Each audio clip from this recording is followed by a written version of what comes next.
Assalamualaikum warahmatullahi wabarakatuh. Nama saya Fikri Sofian. Saya ingin mengerjakan ujian akhir semester mata kuliah Security Privasi kelas R02. Soal yang pertama, cyber security memiliki beberapa elemen, yaitu dokumen security, policy information, infrastruktur, private defense, network monitoring system, sistem informasi, and event management, network security assessment, human resource, dan security awareness. Berikan penjelasan masing-masing tersebut. Yang pertama ada dokumen security policy, adalah dokumen standar yang digunakan sebagai referensi untuk melakukan semua proses keamanan informasi. Untuk yang kedua ada informasi infrastruktur, adalah media yang berperan dalam kelangsungan proses informasi termasuk perangkat keras dan perangkat lunak. Selanjutnya yang ketiga, perimeter defense adalah media yang bertindak sebagai komponen pertahanan dalam infrastruktur TI seperti IDS atau IPS dan framework. Untuk yang keempat ada network monitoring system, adalah media yang tugasnya memantau kelayakan penggunaan dan kinerja infrastruktur informasi.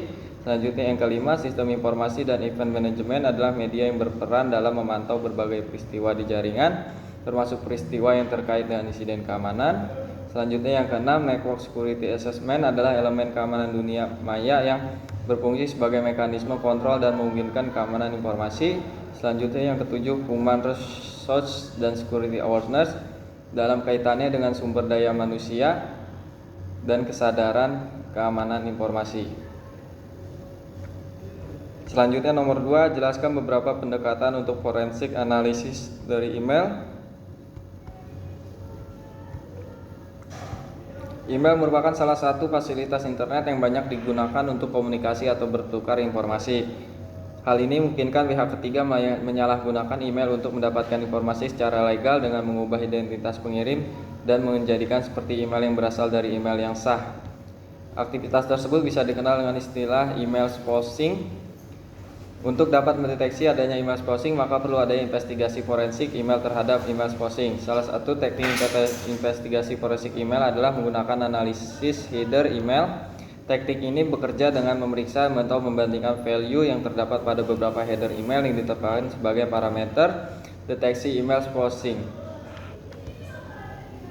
Selanjutnya soal nomor 3, jelaskan pengertian cyber forensik dan digital forensik. Jelaskan pula dimensi kebijakan cyber security.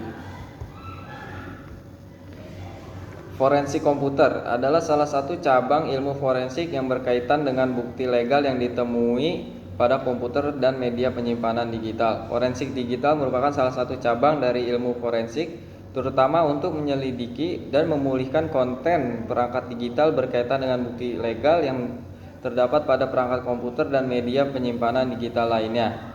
Dimensi cyber security juga dapat dijadikan salah satu untuk menerapkan kebijakan yang dapat melanggar hak asasi manusia. Misalnya cyber security seringkali digunakan oleh sejumlah negara untuk membenarkan pembatasan browsing internet secara tidak transparan dan akuntabel, melarang penggunaan aplikasi anonimitas dan pelayanan eksprensif, serta memperluas kewenangan aparat penegak hukum untuk melakukan pengintaian tanpa pedoman pada kebijakan dan tata laksana yang memadai, profesional dan profesional. Selanjutnya soal nomor 4.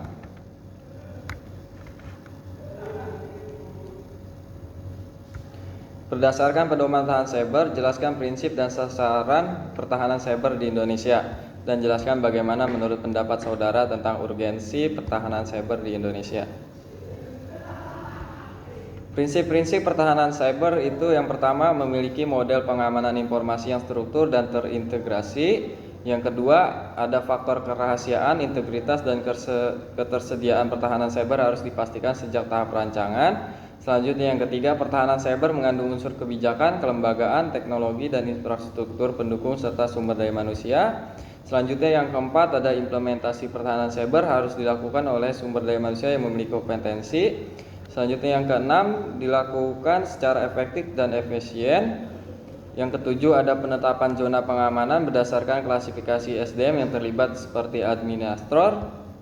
Selanjutnya, mengacu pada prinsip-prinsip tata kelola yang menjamin terwujudnya pengawasan melekat pada pertahanan cyber.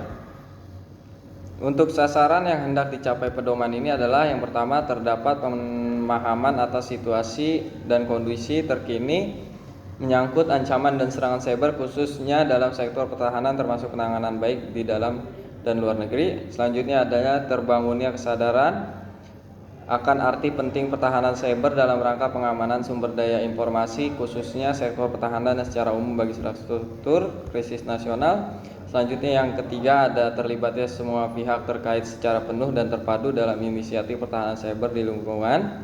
Selanjutnya yang ke-8, terbangunnya potensi sumber dalam mengembangkan pertahanan cyber. Selanjutnya terumuskan strategi penangkalan, penindakan dan pemulihan bidang pertahanan cyber. Yang terakhir, tersedia acuan dan penyediaan fasilitas, sarana, prasarana, serta pengetahuan keterampilan mendukung langkah-langkah persiapan pembangunan, pengembangan, dan penerapan pertahanan cyber. Ya, hanya ini yang bisa saya jawab. Mohon maaf apabila ada kekurangannya. Assalamualaikum warahmatullahi wabarakatuh.